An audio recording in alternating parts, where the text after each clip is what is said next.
Hey everybody, this is the American Nightmare, Cody Rhodes, and you are listening to the Babyfaces on iHeartRadio.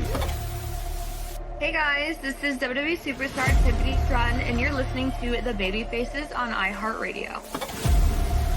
What's going on, y'all? It's WWE superstar Kofi Kingston, and you're listening to the Babyfaces on iHeartRadio, baby!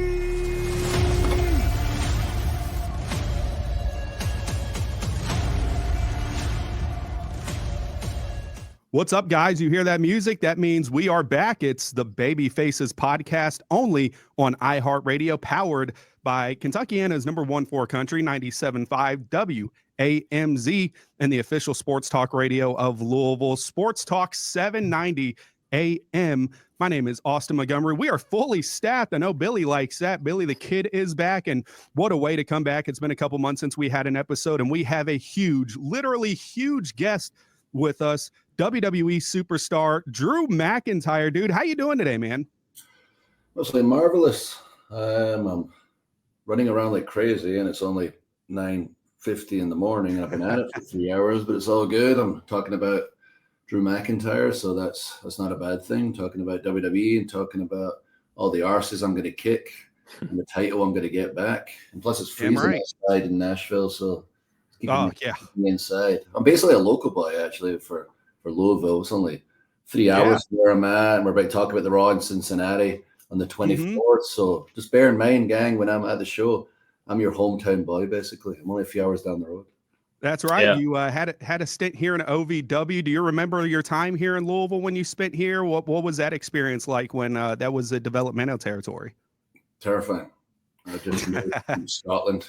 It'll be different now, and I have so many good times now, but coming straight from Scotland, straight from university at 21 years old, been plucked from Scotland and dropped in America, not just America, in Louisville. It was a bit of a culture shock. When I say a bit of a culture shock, I mean, I thought I was being punked. It was a big show at the time, Ashton Kutcher, where people would get punked. I was in the restaurant by the suburban lodge I was staying at when I first got there, and it was a Longhorn. There was all the animal heads on the wall, and I was asking if those real. I was like, yeah, they're real.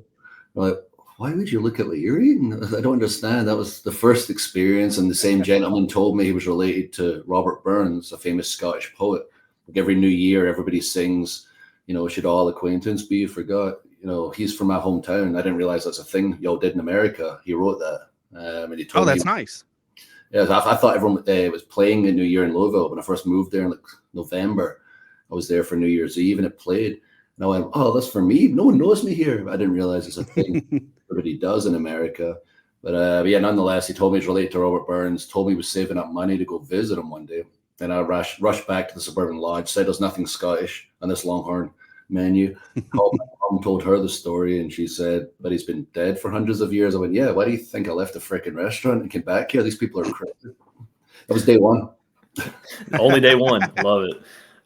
Drew, I don't think it's any secret that, this time of year for wrestling fans is awesome. We got the Rumble coming up, which obviously starts, the road to WrestleMania. I always kind of relate it to, for just a casual person, how Thanksgiving is to Christmas. Thanksgiving kind of kicks off the Christmas festivities. That's kind of how the Rumble feels for wrestling fans. So is that kind of the same vibe that's in the locker room this time of year around?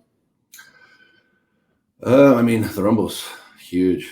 And every year it just seems to get bigger and bigger. But yeah, it's officially Mania season. But unfortunately, you can't just eat a bunch of food and chill out.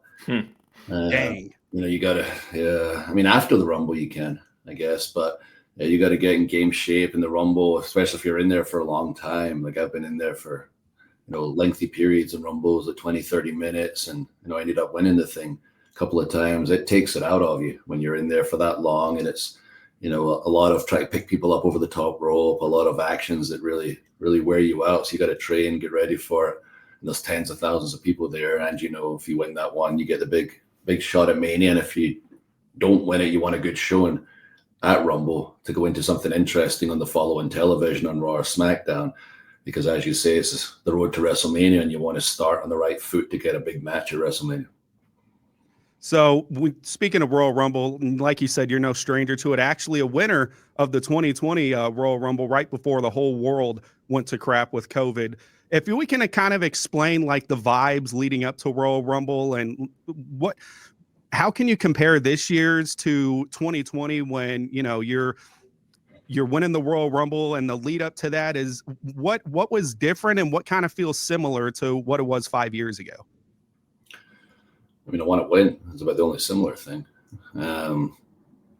Now, you know, I'm established, won a bunch of world titles, which I hadn't won any of at the time. And, you know, especially over the past year, kind of cemented myself at the, you know, top of the industry.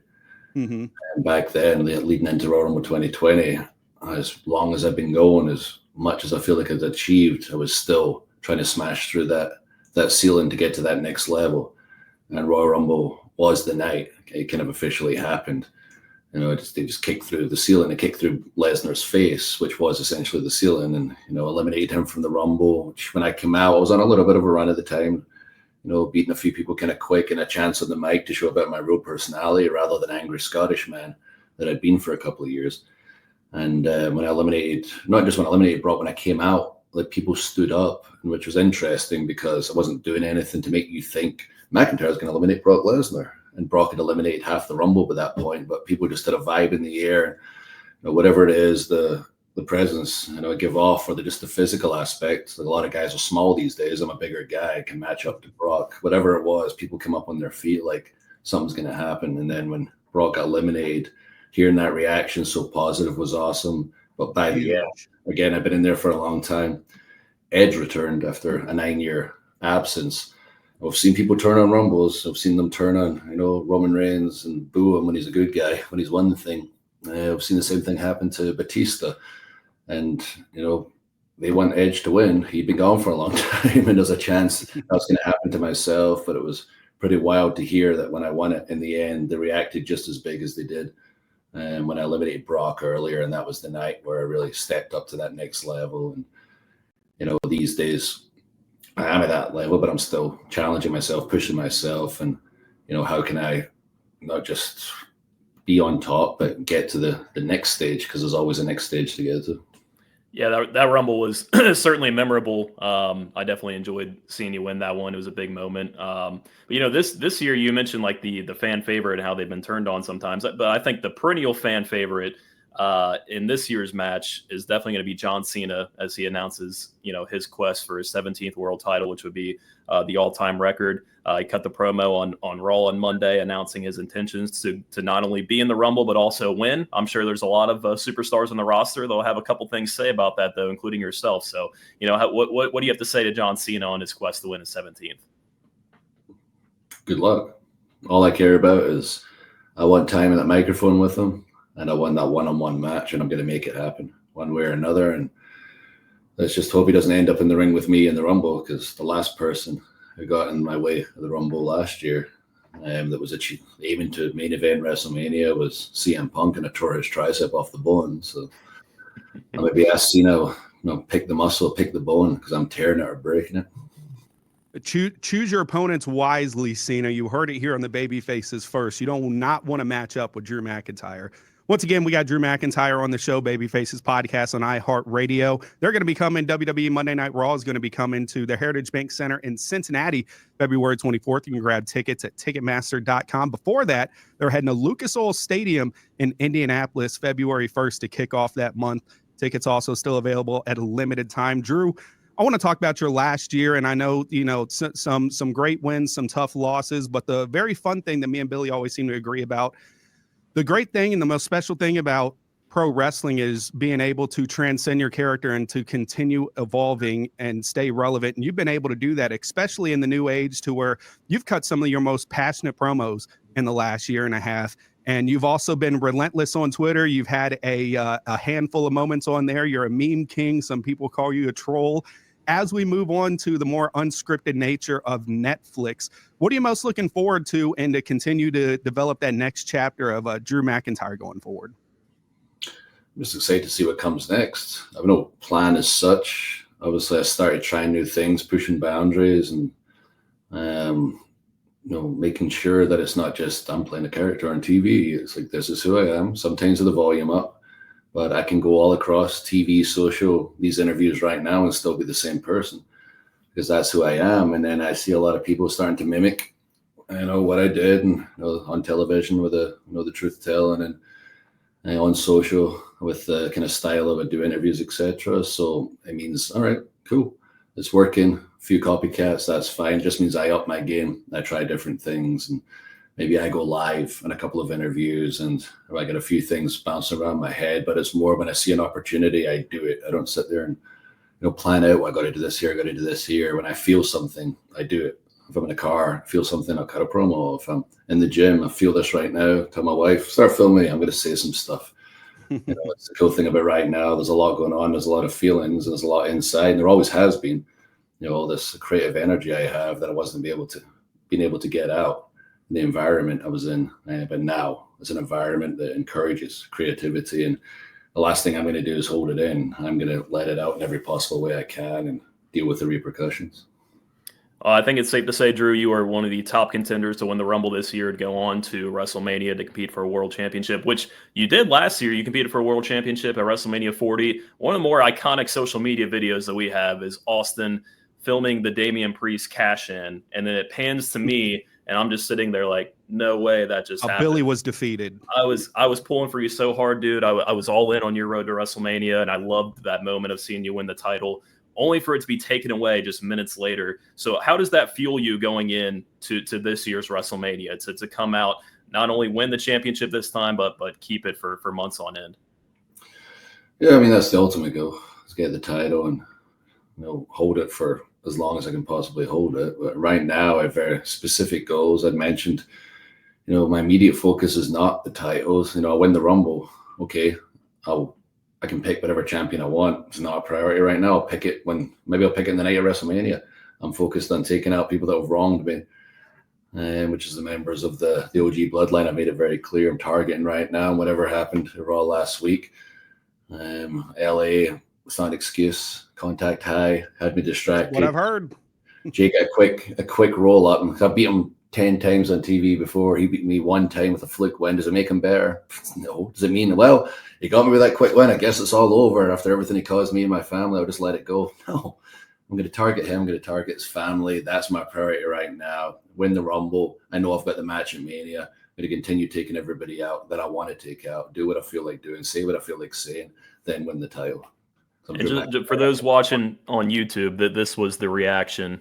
If you can see me at WrestleMania, like, no way, Drew McIntyre just got cashed in on. I was so disappointed. So hoping for a better result for you this year, buddy. Appreciate that. That 5 minutes prior was perfect, though. Yes, it was. It was a great moment. Yeah, well, Drew, once again, thank you so much for taking your time out of your busy day to come on the show. We really appreciate it. For fans that are looking to buy tickets to go to the Monday Night Raw that's going to be in Cincinnati here about another month and a half, what can fans expect now that Raw is on Netflix? And when people come out to Cincinnati and they see Drew McIntyre, if it's their first time coming, what can people expect from a live WWE show? I mean, from seeing me, you're going to get a visual thrill with your eyes if you're there live. Man, women, and child, everyone, every time they see Drew McIntyre live, like, wow, you're a lot more bigger and jacked and handsome in person than you are on TV. So there's that for a start. I'm going to kick some arse, better than anyone else is also that. But for the rest of the show, everyone's bringing their A game.